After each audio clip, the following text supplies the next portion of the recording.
Thank you for listening to this Podcast One production, available on Apple Podcasts and Podcast One.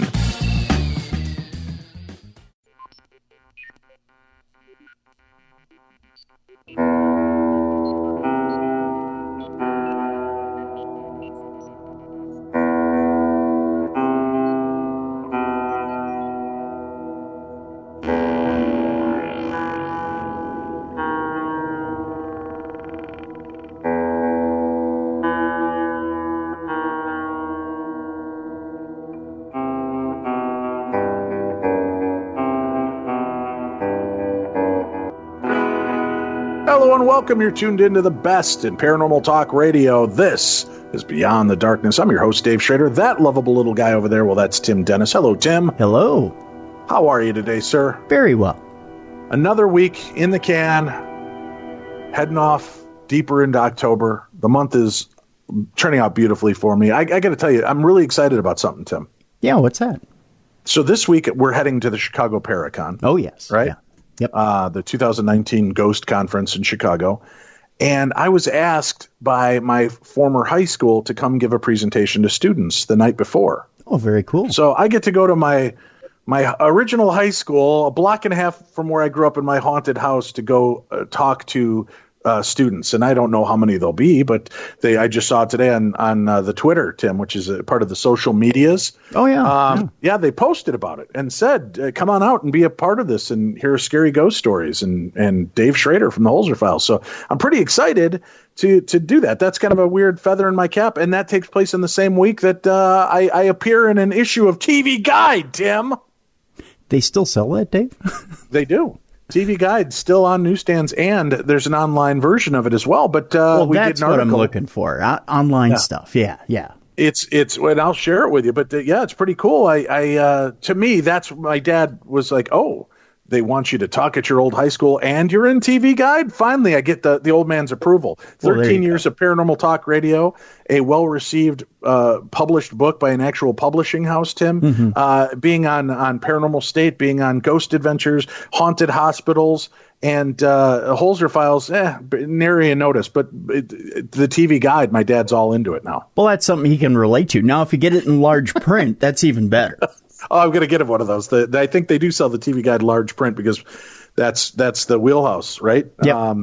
So this is cool. I know it's the little things in life that excite me, Tim, but now, TV Guide. If you could just get yourself in Reader's Digest, I think that would top it for the old man. I didn't tell you this, but I did have a joke published in 1986 in Reader's Digest, Tim. Did you? I did. I still have the issue kicking around. I'll have to dig it out and scan it and put it on the social medias, Tim, so people can see my foray into writing back then. Well, there you go. Now you've truly made it. Is that the trifecta? That is, yeah. It's Reader's Digest, TV Guide, and talking at my former high school. You've got it. You've made it. Yeah, we just got to get Winona State to hire me to come back and talk to its students one night, and then it all will have fallen in line. Well, that's a slam dunk. You just go to the UPAC committee and tell them you'll do it for a Hondo and a hot dog, and you'll pretty much be in. Yeah. Hey, I'll drop the Hondo if I have 2 hot dogs. Well, there you go. You're in. Yeah. All right. Yeah. Make it happen for me. Speaking of making it happen, it's been a busy couple of weeks with the kickoff of the Holzer Files on Travel Channel. The second episode just passed. This next week, kids, tune into it. Holy sheep dip. We're at the Whaley House in San Diego, California. Tim, first time in 13 years this has ever happened to me, but I get physically assaulted by a ghost. Yikes. Yeah, I get violated, but they didn't show that part of it. Something actually physically reached through my pants and pulled my underwear down, I guess is the only way to say it. Yikes. I don't know how else to explain it. Yeah, and like it was defiling me. It was making a joke of me. And then later on I don't think that's going to air because it's such a weird, awkward moment. It left me feeling really uncomfortable, to be certain. And then later on in the episode, you guys will see what happens when we call out the spirit of the Whaley House that we think we uncovered and its violent reaction to that. So that's this week on the Whaley House episode of the Holzer Files. So I hope you guys will tune in. But I also got to do Salem Live, and we talked briefly about this yesterday. And Haunted Salem Live, very cool 4-hour live ghost hunt. First thing in history to kind of combine shows from the network all in one thing. It was kind of like the old Battle of the Network Stars, Tim. Remember that when they'd take TV stars from all the different networks and they'd have them compete in Olympic Games? Yeah. We just took paranormal shows, Kindred Spirits and the Ghost Brothers and Portals to Hell and Holzer Files, put them all together to ghost hunt together on national TV and had a great time. And you and I both pointed this out yesterday on the show. One of my favorite moments was during the Portals to Hell investigation with Katrina and Jack Osborne, and our guest today, Michelle Belanger, was there, and they brought in a woman that claims to be a descendant of one of the original witches that were killed during the witch trials. And she begins having a very interesting moment on camera. And Michelle Belanger did something that I will forever go down in my book of that is the coolest fucking thing I've ever seen. Yeah. Everybody else is giving these looks like, what the hell is happening? And this could have been an easy meltdown throwaway scene. And Michelle comes in and owns this moment and takes this, de-escalates the moment, brings this woman back into reality, and does it in such a deft, swift way. It was awesome to witness. Jamie Kaler and I stood there watching the monitors as Michelle brought this down because we're thinking, oh, this is a debacle. What's going to happen now? And then Michelle begins to talk this woman off this paranormal ledge, and all is right with the world and evens out. And then I believe, I'm not 100% sure, Tim, they cut to commercial, they come back, the woman's missing. Yeah. Yep. I thought I saw a trickle of blood on Michelle's lip. I could be wrong. No, I don't think she that's may have how feasted on that woman during the break. I don't Joining think us that's right how now, Michelle Belanger is most widely recognized for her work on television's Paranormal State, where she explored abandoned prisons, haunted houses while blindfolded, and doing it in high heels. A leading authority on psychic and supernatural topics, her nonfiction research in books like The Dictionary of Demons and The Psychic Vampire Codex have been sourced in television shows, university courses, and numerous publications around the world. She has been a guest through the years on our programs with Darkness Radio and Beyond the Darkness Now. It's great to have you join us, Michelle Belanger. Thanks for being here.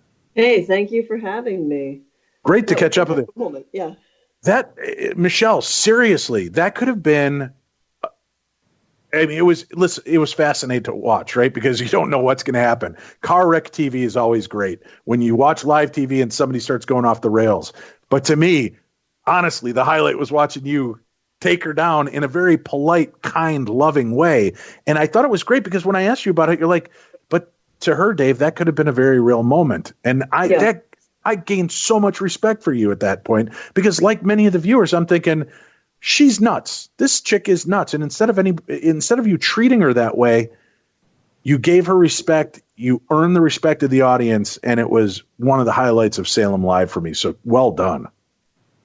I've had to de-escalate stuff like that. I teach a lot of psychic self-defense, and at the end of the day, even if you don't believe what's going on with a person, the best thing to do in that moment is to get them out of the space, because it might be paranormal, it might not be paranormal at all. And if they're having a reaction that is that severe, you just need to treat it like an emergency and shut it down.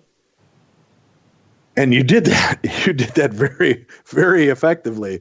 But in that moment, I mean, when you're watching this unfurl, are you concerned, oh God, this is paranormal? Are you more concerned this is an unbalanced person? Or is it maybe the trifecta? You know, this is a weird situation. We've got an unbalanced person and the supernatural all working in conjunction. Psychically, I didn't feel what she was feeling, but I didn't feel that I had in that moment the place to say you're faking or you're not.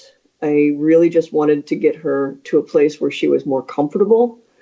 Because we all know that what I can say is people who become attacked like that, if it was a legitimate attack, they're often open because they've got poor boundaries. So people who have poor boundaries are also people who can have other problems, mentally, emotionally, etc. And at the end of the day, really, like, it's not a matter of was it real or was it not. It was real enough for her that she needed to not be there.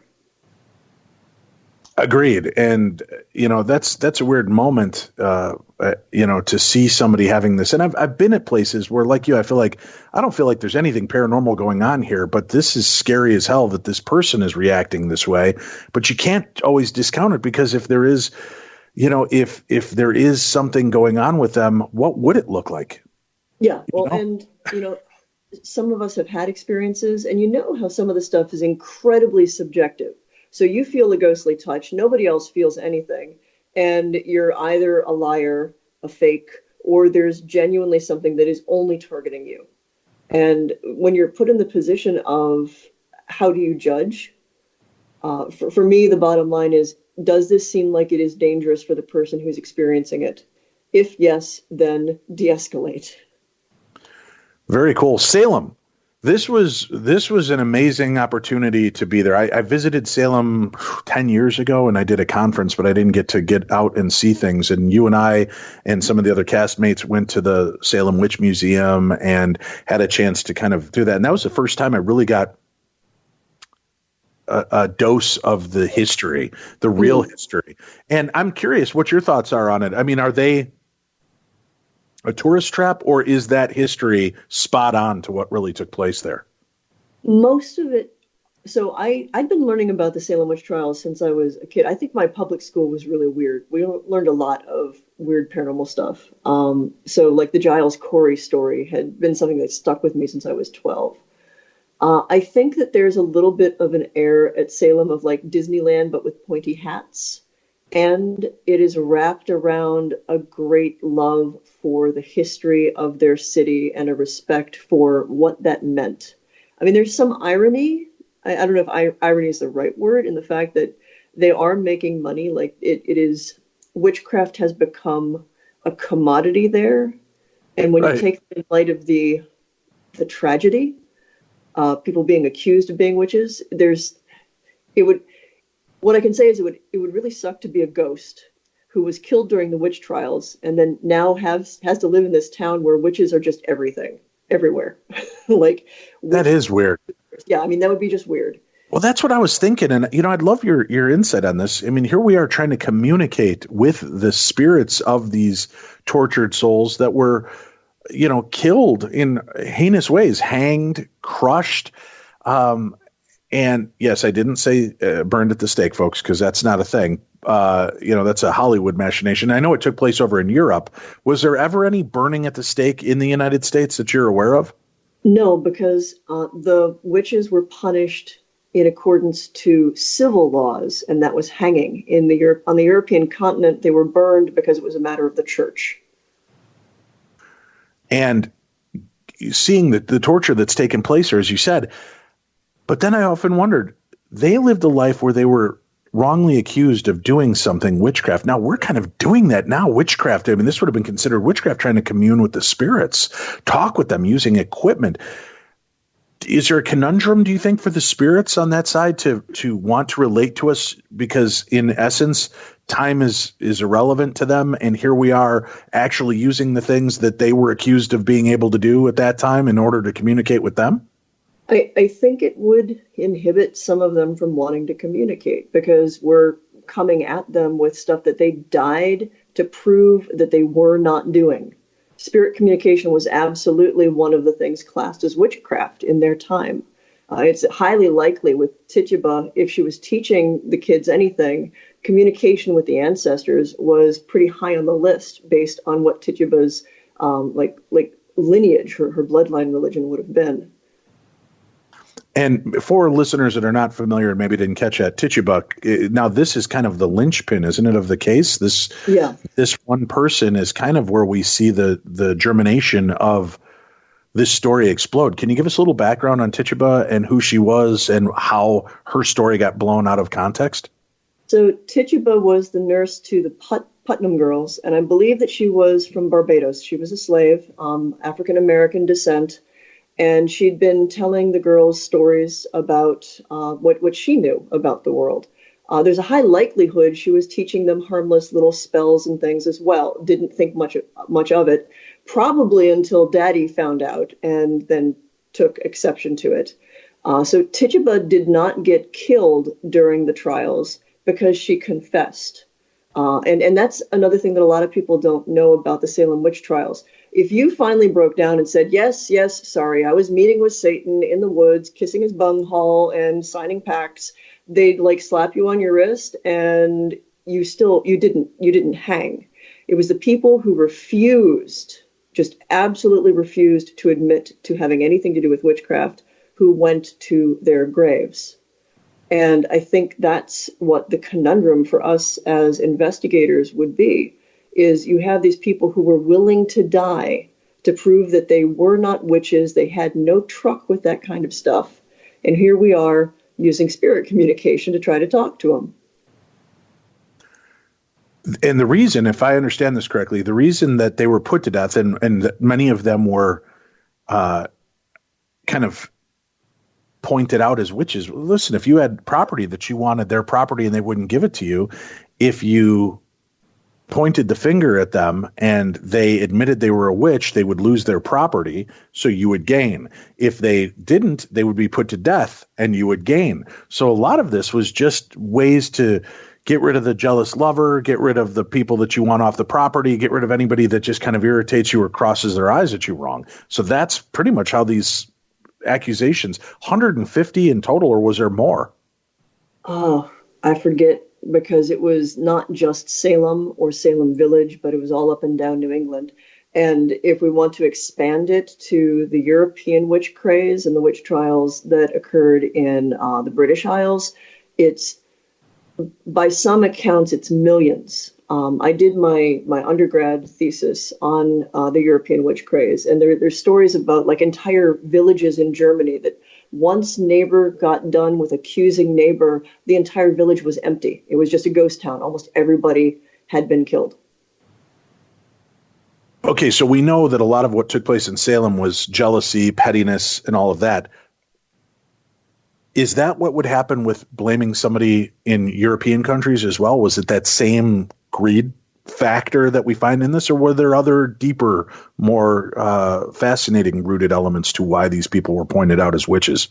There were a couple of layers to it. I mean, first, it was a really convenient way of pointing out the people who were your outliers, your outsiders in your community. It's why our classic picture of a witch is a crone, an older woman who was a widow, who had no male in her life to be the property owner, was an easy target to try to get all of the stuff that she had, because women weren't supposed to have property, but she would inherit it. You know, basically, it was a land grab in a lot of ways, but it was a land grab against people who didn't fit in society and who didn't play by the rules. Any of the outsiders, any of the strange, people with mental illnesses. And the one thing is, some scholars will say there is absolutely no proof whatsoever that there was actual witchcraft. And yet, anything that was pagan, pre-Christian in practice was identified as witchcraft in that time. And there were certainly things that were practiced. So were there actual witches who got caught in any of these? There's a chance that there were. There's a chance that there were people who were definitely practicing some of this stuff. There's a class of people called cunning men and cunning women, and they were basically homeopathic healers, herbalists and stuff.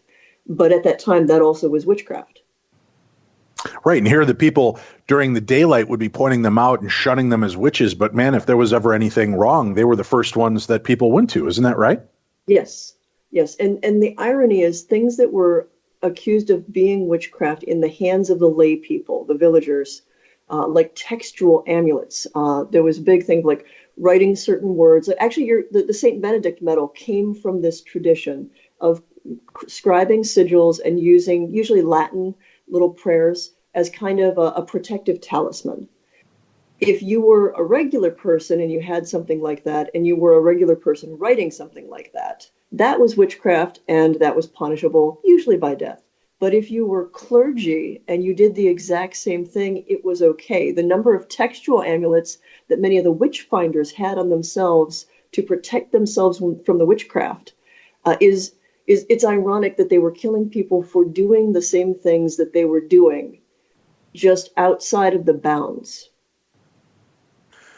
Well, that's always been the case with religion, right? What's okay for us is not okay for the rest of the world. And I'm not beating up on any one religion. That's just the case across the plane, is that we'll punish others for doing something similar if they're not doing it to our gods. Yeah, well, pretty much. Like, what you're doing looks weird to me because it's in a language I'm not familiar with, even though basically you're saying the exact same thing. God, could you imagine if Time Portal opened and Cotton Mather got a look into 2020? You know, what the hell would they think now, seeing what we have going on and the way people treat it and what Salem really looks like? If they were so worried about witchcraft, it's been pretty much embraced there since, I got to guess, the 1960s through, as kind of a touristy area now. That would have to be quite a shakeup and probably put things back in a perspective of what they were really dealing with. Well, especially because Salem has become this sort of like unofficial, well, actually at this point, official mecca for actual practicing witches, as kind of a way to reclaim their identities, as kind of a way, I think, to rebel against the small-mindedness that caused the witch craze.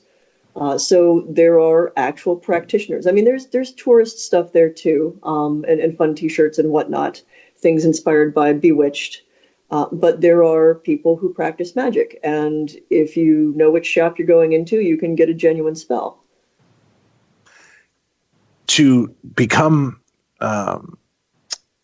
challenged as a witch, there were 20 people in Salem that were put to death for it, 19 by hanging and 1 by pressing, which is what they basically put you on a flat surface, then put a board on you, and then begin piling rocks on top of it and heavy objects until you basically just kind of crush to death, correct?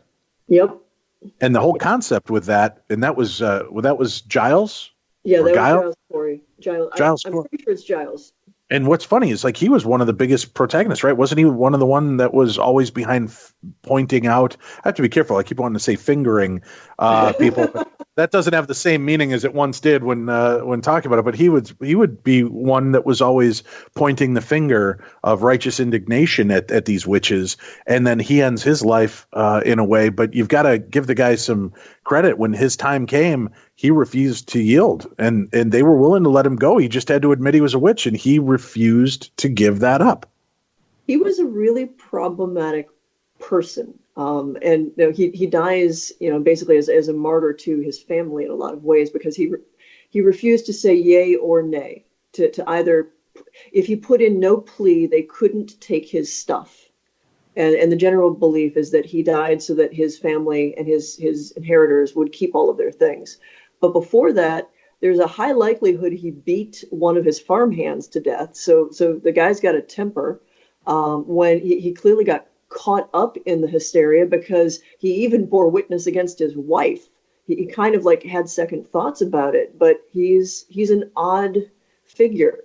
And in a lot of ways, probably the most human figure, because a lot of people, when you've got like that kind of madness of crowds, it's easy to succumb to the misinformation and the emotion and be swept up in it. And Corey definitely was.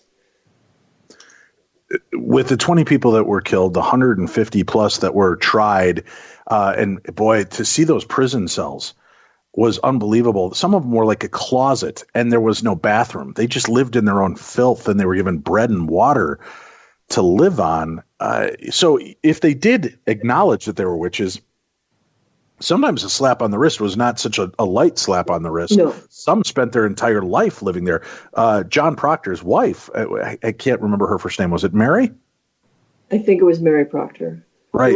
Somebody, Sarah's Mary Elizabeth, that they run together. Right. Elizabeth Proctor, I think, might be it. But she was in prison pregnant. Yeah, so, if you were pregnant, even if they decided that you were a witch, they didn't kill you for the sake of the baby. But getting put in that prison, there were, when I was doing there were at least 4 other people who died, including, I think, a guy whose last name was Toothaker, which that one really stood out. They died in prison. So, right. So they weren't hung, they weren't pressed, but they were effectively killed by this whole thing. How long from start to finish in Salem specifically was this witch fervor? Oh, didn't it? I'm trying to think, because I think the first hanging was in June. There were still hangings going on through October. Giles Corey died in October. I remember because it was just a couple of days before we filmed.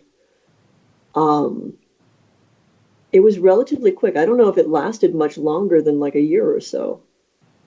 I'm really bad with numbers, though. So this right. is No, that's fine. Yeah, I couldn't. I know it was like a short period. Yeah. No, how about over in Europe?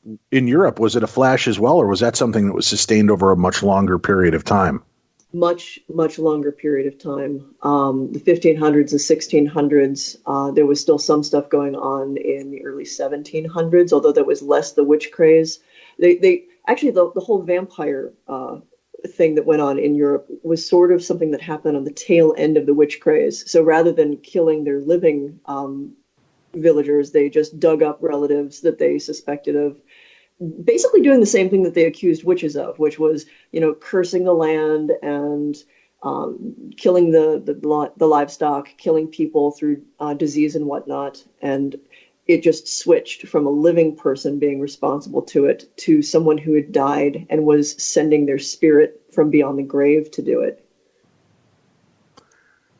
Witchcraft in general, has seen rises in popularity in the way it's been looked at. You brought up Bewitched. That certainly kind of gave a new look to witchcraft and took the glamour, put into the hands of realizing that witches are not all, Margaret Hamilton from The Wizard of Oz. And that witchcraft is something, although it was, televised for entertainment, that it was a bigger portion of people that were involved in this and fascinated by it. And that was a magical community, a very Harry Potterian kind of world that they lived in, but they coexisted in the realm of humanity. But that's really, every walk of life has kind of had a version of Wicca or witchcraft through the centuries, hasn't it? From all the way from the past through the Bible, there's mentions of witches and sorcery all the way through to today. Well, yeah, I mean, to make so Endora, her Samantha's mother. Yes, Agnes Moorehead. Yeah, she's named Endora because it's a biblical. I think it's in Samuel. King Saul. There is a witch of Endor. And she is what's called a belly whisperer. She talks to spirits and she pulls them up from wherever it is they go. And so Saul is going to try to they go to try to pull up one of the dead patriarchs to talk to him. And it's where a lot of our ideas of what witches are and aren't supposed to be doing comes from, outside of the Leviticus passage of thou shalt not suffer a witch to live. So it was, I guess my point is it was acknowledging where some of our ideas of witches come from and then sort of turning them on their head, particularly in that she was a very fascinating character. Right. And they kind of gave all the different aspects, but it's cyclical nature of pop culture and entertainment. I mean, it seems that every few years there's some new iconic version of witches that are represented. And in your estimation, I mean, are any of them getting the basic concepts of it right? Did Charmed, the original series, were they on the right path, as understanding that these guys are dispatching demons and fighting monsters, but for the most part what they did and how they treated witchcraft, was that close? Each time we cycle through with having a real witch on a fictional television series, they seem to do their research a little bit better. I mean, obviously with Samantha and Bewitched, you don't just wiggle your nose and make spells happen. But once they started to talk about Wicca, say in Buffy, with Willow and with Charmed, when they present witches primarily as people who have connections to natural powers, that magic is definitely a part of who they are, that most of them choose not to curse or otherwise harm people, but that most of their spells are more for protection and for helping themselves and their family, sometimes prosperity. They get closer every time. Religion versions of it as well. I remember, and Tim, I think you reported on this with the Supernatural News at the time, when shortly after 9/11, people turned away from churches in droves, regular Christianity and regular church versions. But Tim, wasn't it something like they had seen an uptick in the practice of witchcraft and Wicca by like 30 or 40% after 9/11? I don't remember the exact percentage, but yeah, there was an uptick in practice of Wicca and other pagan religions. That's correct. Why do you think that there was such a change in the way people perceived witchcraft, especially in this newer cycle, and the concepts of witches? Witchcraft and folk magic are spiritual traditions that are essentially unmediated. You are the person who is doing something to try to bring about the change in your world and in your life. That's actually one of the classic definitions of magic, is exerting your will to create change, either in the self or in the exterior world. Whereas most organized religion is mediated. You don't have direct access to God or to miracles or even to the end result of prayers. You have to go through someone else to do it.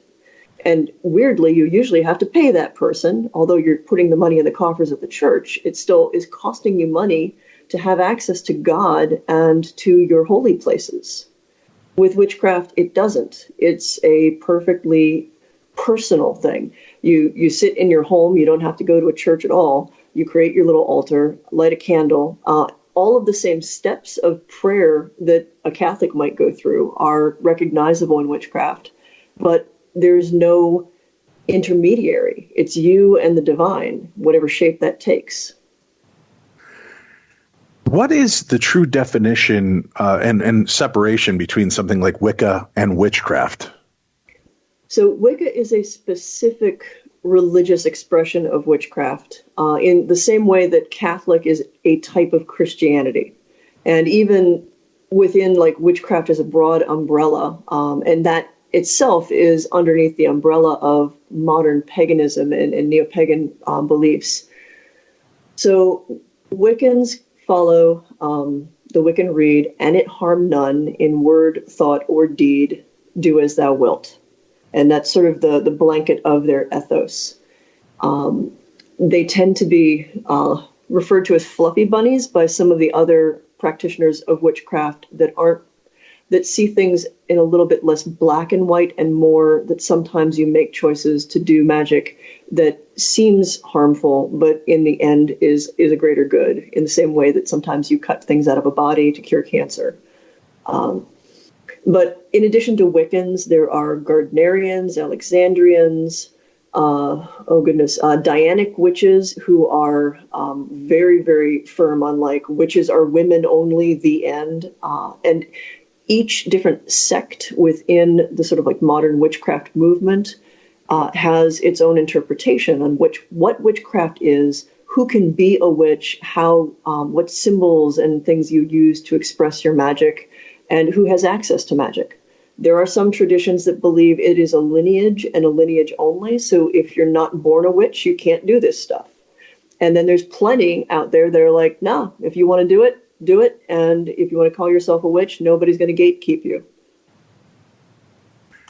That's interesting, too, the concept of witches and male or female. The term warlock came up. I thought I'd read that it was really kind of invented for like bewitched, just to have a name to give a male witch. Do you know any kind of history on the genesis of that term? And is that really a warlock, a male witch, or is that a Hollywood creation? When I was Wiccan for a very short period of time. It was a little bit too white light for me, but I was taught warlock used to mean oath breaker. And I will say in the late 80s and early 90s, to call a male witch a warlock was a huge insult. However, there's been a lot of, you'll hear this word reclaiming, taking words like witch that used to have terrible connotations and redefining them by living it differently in your own example. So I do know some people who are male practitioners of magic who prefer the term warlock. And it varies from person to person. But there are some who will be very, very insulted if you just call them a warlock. Witch is a gender-neutral term. You can have male witches and female witches and witches that fall anywhere in between.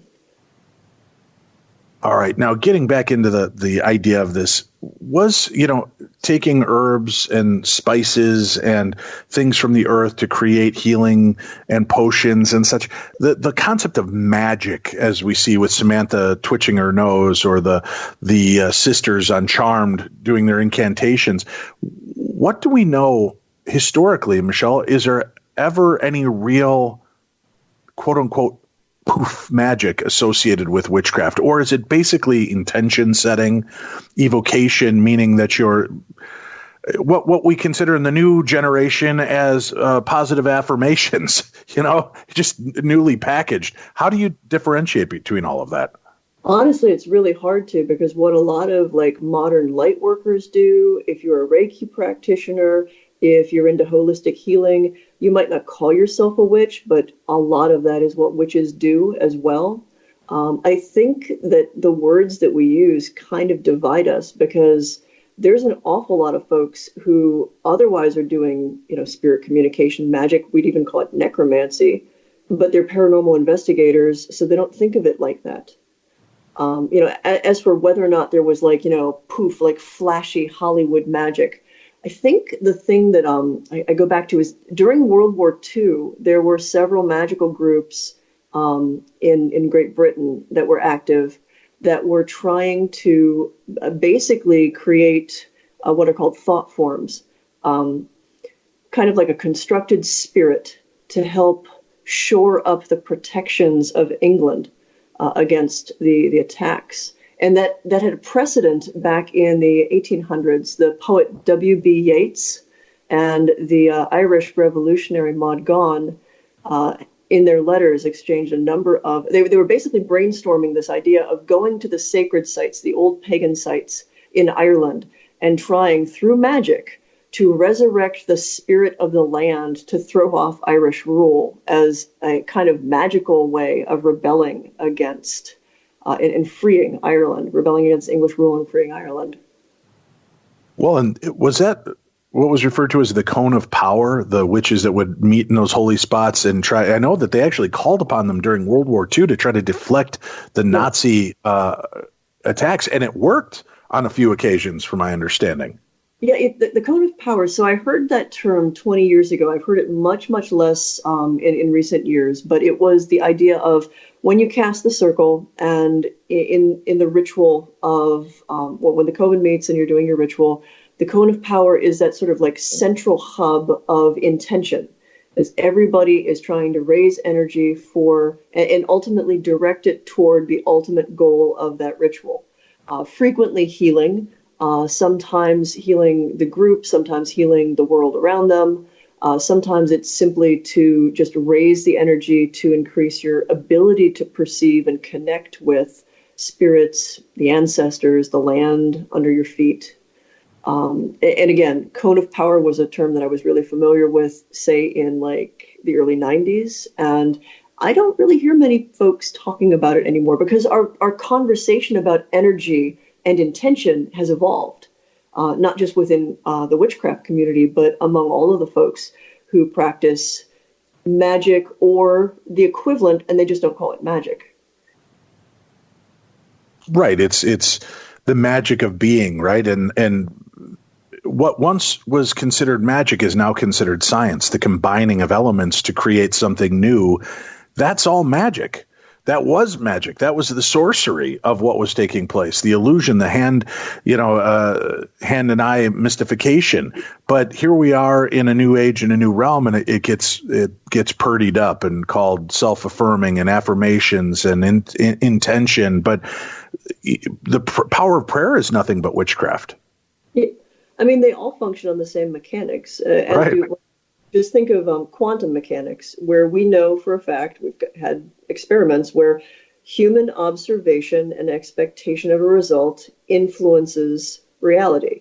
There's a fairly classic experiment where they've got individual photons of light going through either slot A or slot B, and the expectation of the observers will determine which one it goes through.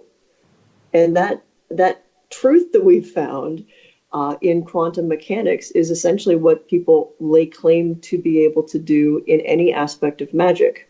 something in my ability to exert my will can sometimes influence reality, maybe in small ways, but there's still an influence. What can you tell us about the connection between witchcraft and ghosts and communication with spirits? Is there, and has there always been, that connective tissue as well? Yeah, and when I first started to get involved in paranormal, actually in the broad paranormal community, you were there really when I started to dip my feet into the paranormal. It was UNIFCON 2006. It was when I met you, Hans Holzer, a ton of people. And I was very much a pagan and a practitioner of magic and occultist who's just sort of like looking at everyone in that community going, no one has any clue that they're doing all the same things that we do. Let's open a dialogue. So spirit communication is a significant part of most witches and other magical practitioners' like daily existence. They believe in the survival of the soul after death. While they may not believe that it necessarily goes to heaven, many Wiccans believe in the Summerlands, but they also believe in reincarnation. So you may have a ghost who lingers, or you may have someone who comes back as, your nephew at some point. But you still have the ability and the right to communicate with them, as long as you're doing it with respect. Samhain, Halloween, is one of the 8 holidays, major holidays on the wheel of the year, practiced by most folks who identify as witches, Wiccans, and pretty much most pagans and modern magical practitioners. And the main point of that holy day is a feast of souls. It is a time when you honor the ancestors. And actually on Salem Live, I took the opportunity to, when I was burning the incense, I recited a very small abbreviated version of that to honor the blessed dead, the mighty dead, and invite the ancestors to communicate with us. On one hand, good stuff to do when you're a paranormal investigator. On the other hand, it's what you do in October as a witch. Now, during Salem Live, the Newkirks from the Amazon series Hellier, they used a sigil. And I know there's still some confusion. What exactly is a sigil? Is that part of witchcraft? And how does it work? So a sigil sigil magic is becoming much more popular among witches and most magical practitioners. It's something Austin Osman Spare is one of the main writers who kind of established this type of magic, but it goes back to that textual magic that I referred to, where people would create, they would either use letters or combinations of letters, or sometimes creating images that were new and unique. And that image was basically shorthand language, a visual bit of language to focus an intention. It is built on the same mechanics magically as a Benedict medal, or honestly, most of the Catholic medals. So you use a symbol. That symbol represents your intention. The symbol itself doesn't exactly have the magic. It is, in a lot of ways, a psychological trigger to remind you powerfully of what you are trying to accomplish. It gives you a focus. And people were being affected by that sigil. People at home were claiming that they were smelling things in their home, and many people were smelling the same things or hearing the same things. Is this a psychological aspect? Because it's gosh, what's the word I'm looking for? When you kind of imprint on somebody or give them, you front load them with, the fact that there's something there, or is it truly opening some kind of informational portal? Well, the hard part with that is, personally, I don't think you can take psychology out of magic, or any psychic experience for that matter. It's happening in our heads, and so how our heads work significantly impact it. And in fact, the psychology of, the powerful psychology of having a symbol for everyone to be focusing on at the same time is part of the magic of sigil work. It's relying on the way our psychology works. Now, was it I know the word that you're looking for, and of course, because you blanked on it, I've also blanked on it. Not psychosomatic, but the power of suggestion. Like, right, that's it, right. Were people reacting to that as the power of suggestion? I can't rule that out because I think some people do. And I think that that's something that it's important to be aware of as a factor whenever we're doing investigations. Because sometimes if somebody starts itching because they walked through a spider web, everybody who's afraid of spiders is going to suddenly like worry that they got a spider on them. I mean, that's a very normal human thing to do. But there's intriguing ideas of power, of like just the power of the human mind, and enough people focusing on the same thing all at once. I mean, that's why we do like National Days of Prayer. It's the same concept. It's just packaged differently. We have to take just a moment to recognize real magic, Tim. Real magic is around us.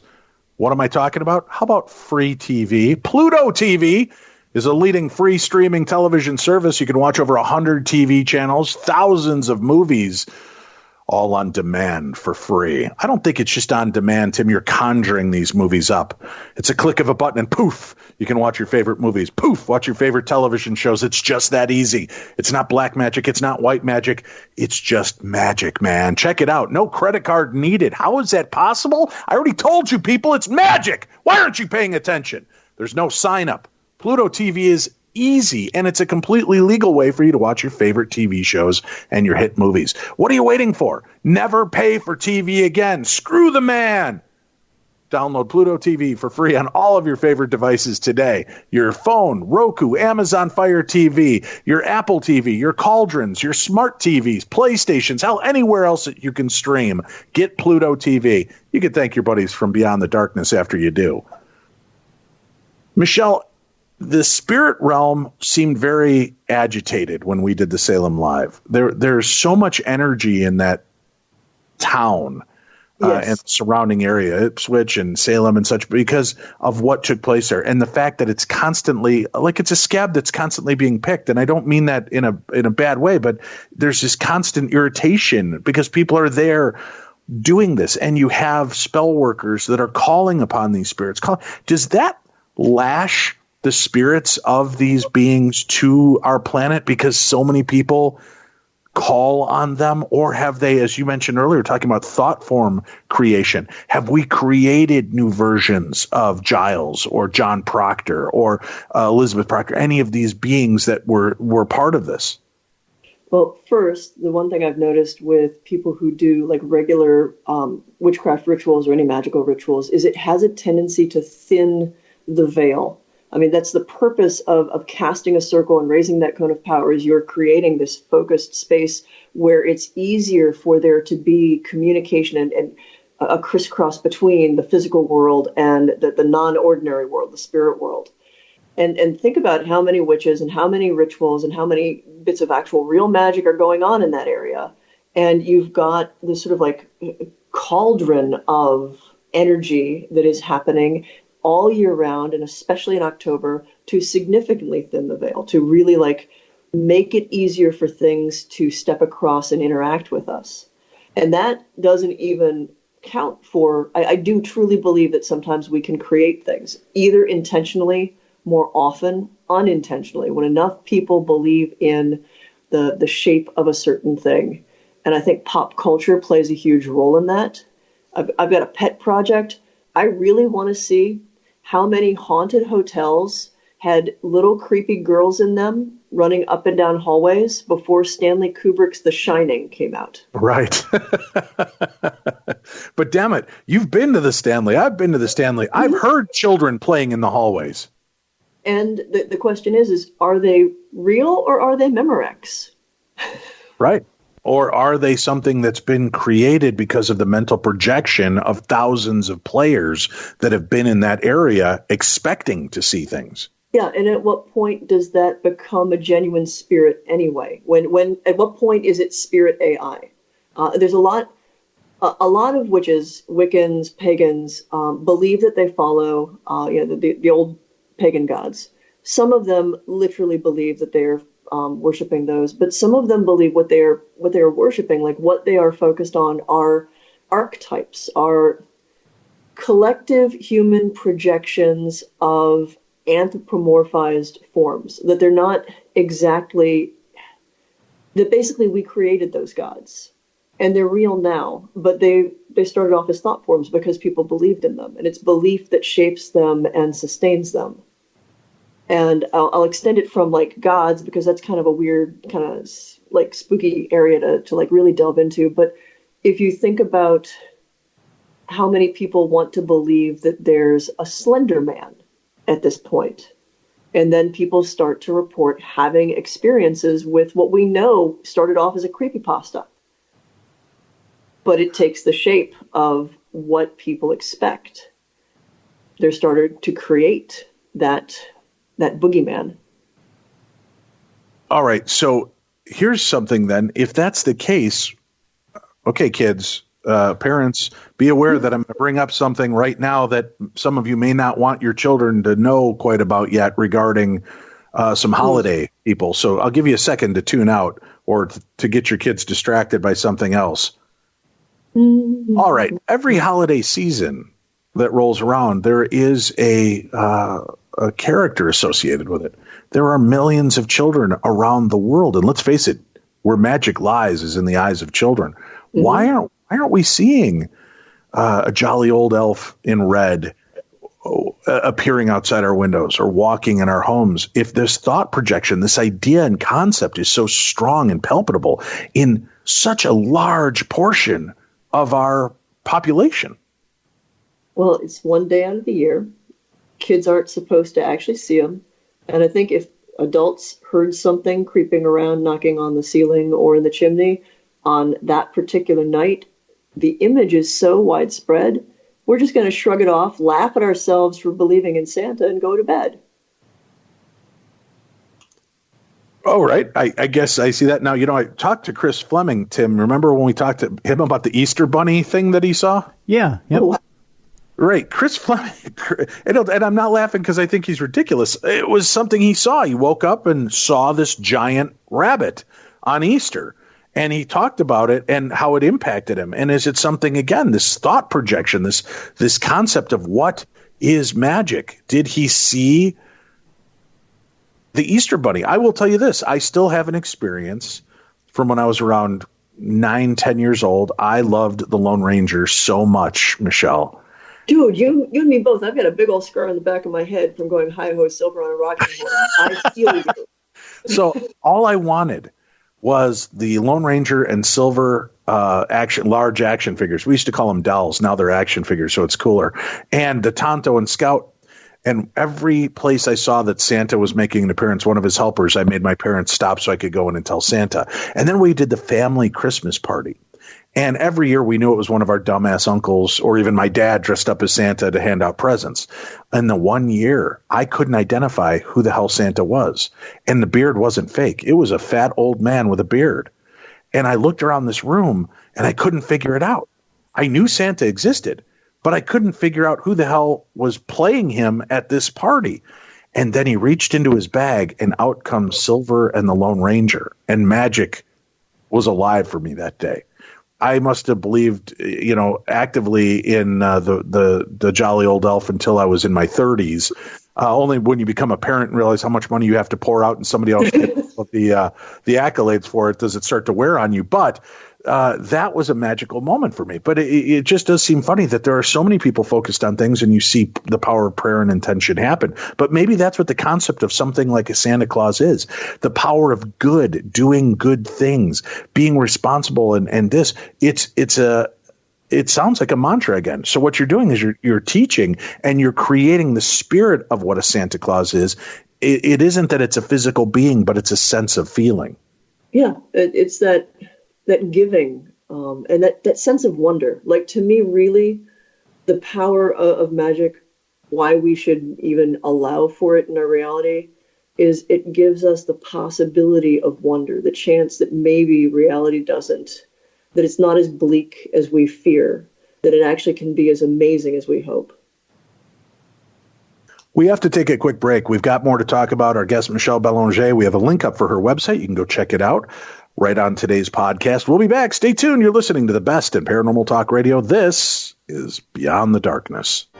Pro wrestling fans, listen up. WWE Hall of Famer and one of the greatest to ever step between the ropes, Jerry the King Lawler, is coming to Podcast One with The Jerry Lawler Show. Join the King and his co-host, Sean Reedy, as they get together to reflect on Jerry's legendary career, from Memphis to the WWE to just about everywhere else. The King will share his thoughts on the current wrestling product and might even have a few guests stop by. Download new episodes of The Jerry Lawler Show every Friday on Apple Podcasts and Podcast One. And if you love the show, tell your friends and leave a rating and review.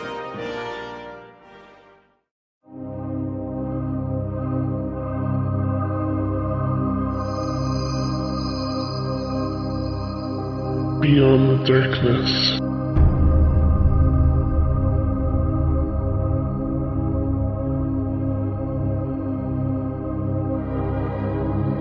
Welcome back to the program. This is Beyond the Darkness. I'm Dave Schrader. That's Tim Dennis. Don't forget to join us this Tuesday for a brand new edition of True Crime Tuesday. What's that, you ask? What the hell's wrong with you people? We've been doing True Crime Tuesday for 8 years. You need to ask what True Crime Tuesday is? Well, lucky, I will tell you about it anyway. True Crime Tuesday is the best in true crime talk radio. And this week, we're going to be talking with George Jared, Whispers Willows. We're going to talk about the death of Rebecca Amanda, a very strange story. Make sure that you're here for that Tuesday. How do you listen? How do you subscribe? Well, you can go to darknessradio.com, and all of the links to all of the shows that we're a part of are there. You can find ways to subscribe and listen for $5 a month. It'll give you access to the best in true crime talk radio 4 times a month. You get brand new episodes every Tuesday. Not only do we delve into some of the weirdest, creepiest, and most unusual true crimes, but we lighten it up with some dumb crimes, stupid criminals reporting on your stories from around the United States. And if you've got some dumb crimes and stupid criminals in your area, email me their stories at dave@darknessradio.com. We want to hear about the dumb people in your area too. But go subscribe now. $5 a month. That's all it costs, and it gives you access to over 200 past episodes, most 90 minutes to 2 hours long. That's a lot of content for $5 a month. Go subscribe. Try it for a month. If you don't absolutely love it, shut up and just keep subscribing, because we need your money. Let's just be honest, Tim. That's what it really boils down to. But you're going to love it. How do I know you're going to love it? Because we're doing spell work on you right now, and we put on a show. We've got great guests, we've got great content, and it's available for you every Tuesday. Go subscribe. It's at Patreon, patreon.com/True Crime Tuesday, all one word. You'll find our page there. Go subscribe. Help support your buddies, Dave and Tim, so that we can continue to bring you programming like that and like this, the best in paranormal talk radio. Today, our guest, Michelle Belanger, and we're talking about witches, witchcraft, magic, the spell work. And are there current people that are looked upon as highly as past, and I apologize for not knowing the names of major witches in the circles, but I mean, are there big names now that are writing new books, writing new stories that really do help move this thing in an evolutionary way, not just a pop culture way? Absolutely. Beside you, of course, Michelle. I'm asking who are the big Anton LaVey's of the time, and again, might be a poor choice, but I'm just saying the big names associated with this craft. Well, for some of the older venerable elders, Laurie Cabot of Salem is definitely one who's got a long-reaching legacy, and she's still alive. She's not an ancestor yet. Oberon Ravenheart Zell, and his wife, who's passed away, sadly, Morning Glory Ravenheart. And they were the founders of Church of All Worlds. They're over in California. But what I've loved to watch are the newer generations of folks who are writing and like really making this a fantastic living tradition. So you've got Christopher Penczak, who is one of the founders of the Temple of Witchcraft, and that's up in Salem, but New Hampshire. A very good friend, and I highly recommend his work. He is one of the foremost authorities and voices in the whole witchcraft movement. Ivo Dominguez, let me see, Devin Hunter is one of the newer, younger folks. Matt Oren, not to just exclude the ladies, Laura Tempest Zackcroft is another. There's so many. Misha Magdalene. The thing about the modern witchcraft movement and everything that is adjacent to it is there's there are so many different ways in which it's expressed. So one book will not do you. And, if you run into an author who says that their way is the one true way, that ain't how we roll. So really, buy a bunch, browse a bunch. There's a great site called sacredtexts.com.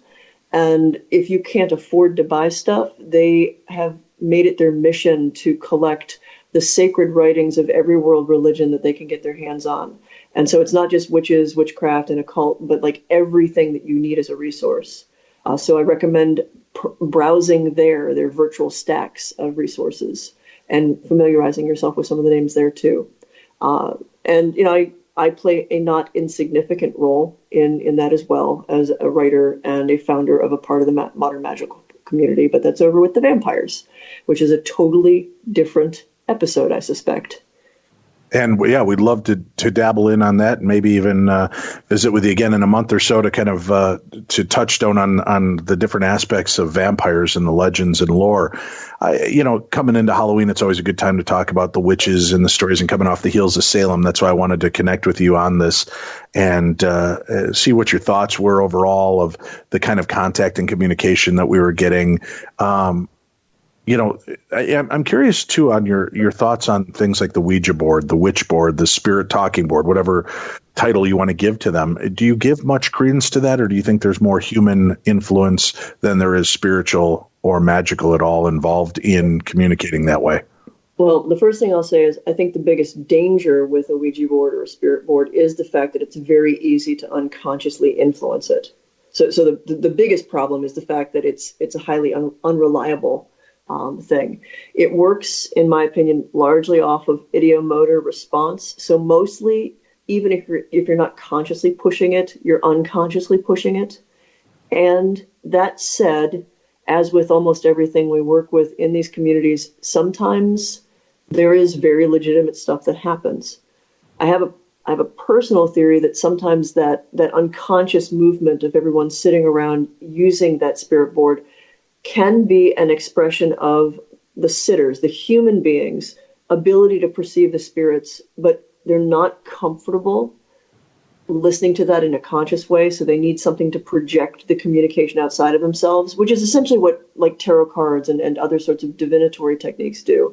They give you, think of it like a projection screen through which you channel your unconscious perceptions of a realm that you consciously can't accept you can perceive. And I know that sounds really circuitous, but the bottom line for me with Ouija boards and spirit boards is you have to 100% trust the people who are sitting with you on it if you are even going to experiment with it.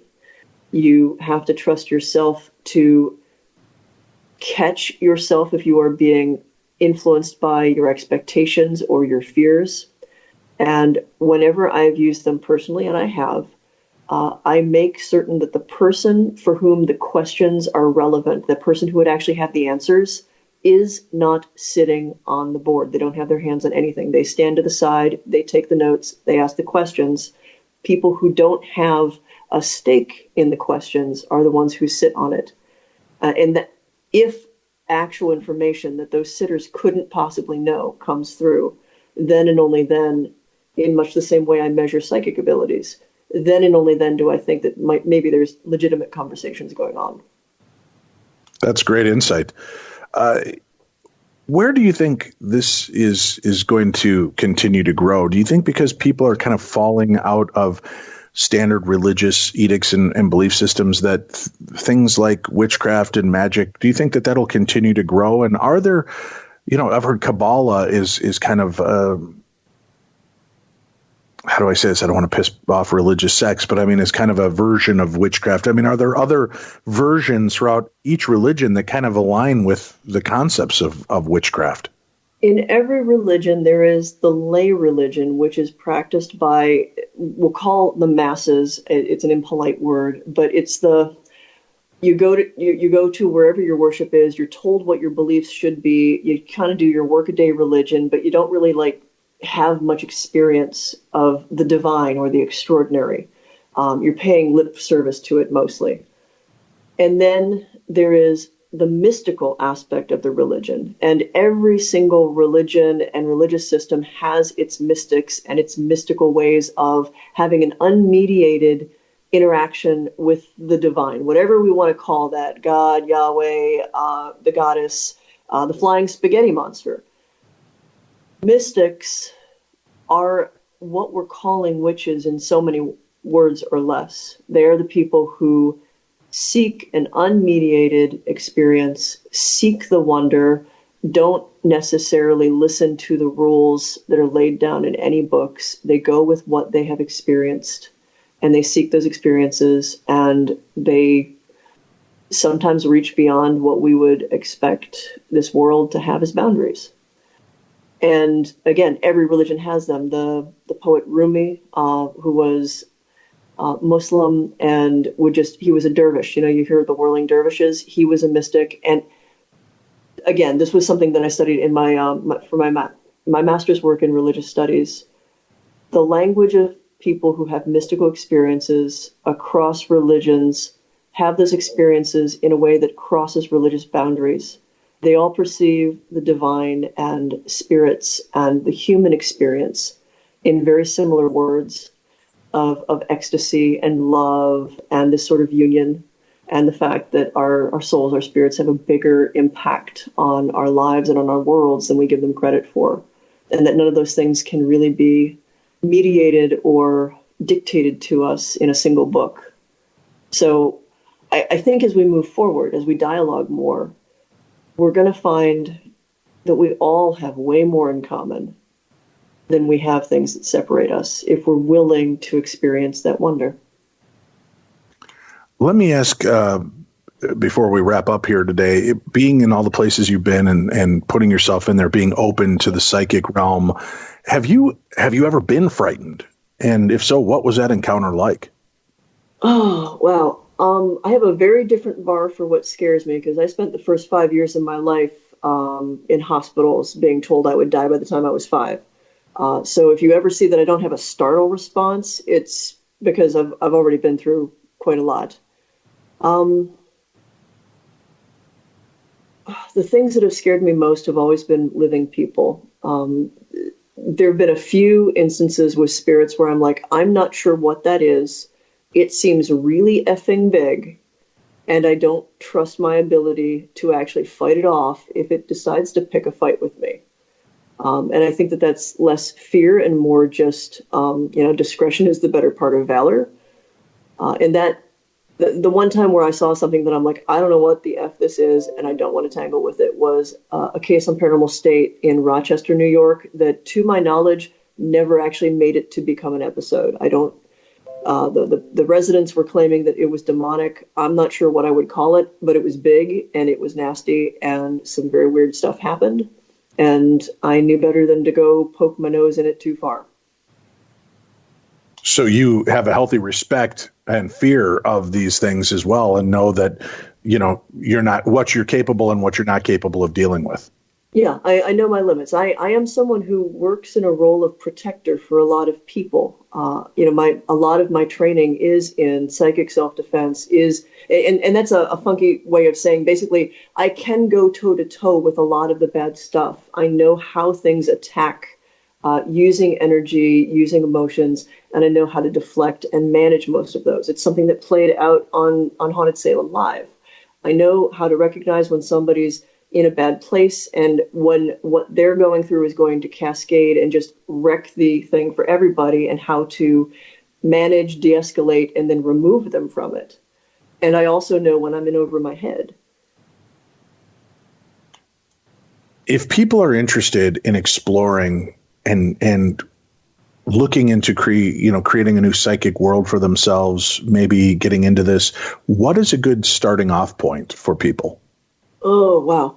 If you like books, because not everybody is a reader, there's a new book that came out actually by one of the folks who was consulted for Haunted Salem Live. His name is Matt Oren, and he wrote a book called The Psychic Witch. And I really like it because it is something that treads the line between what we're talking about with witches and witchcraft and more familiar experiences for at least some of our paranormal folks of psychic experience and energy work.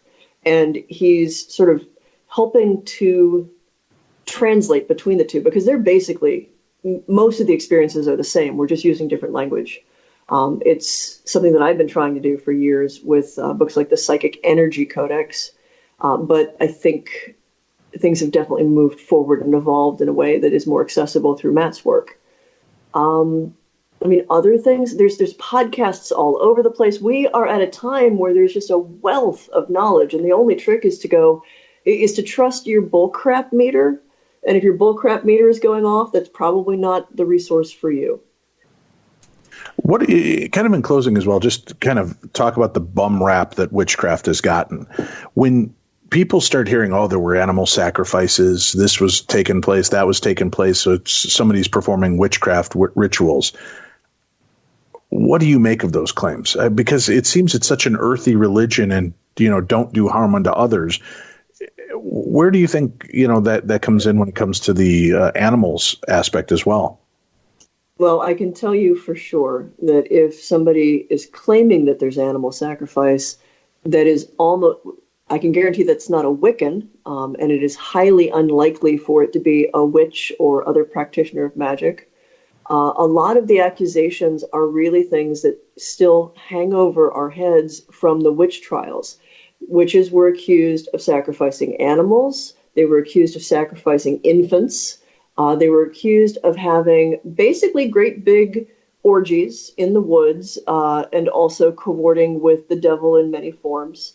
And it's interesting that when somebody from the outside is looking in at any kind of magical group and they want to call it a cult, the first things that they will accuse them are echoes of that. They're, orgies, sacrificing babies, sacrificing animals. And 9 out of 10 times, that is completely just people making stuff up because they don't know what's going on.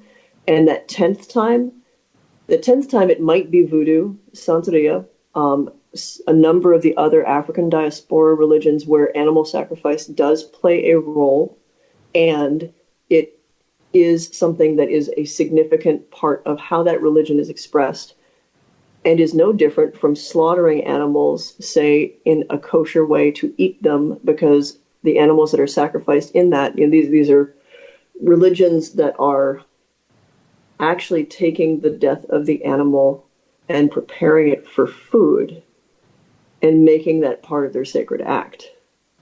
So even animal sacrifice, as much as it's not something I would participate in, what you need to know is find out more. Find out what are they actually doing. Don't just let rumors make you perpetuate more rumors. Go to the source and ask them, what are you doing? What do you practice? What do you believe?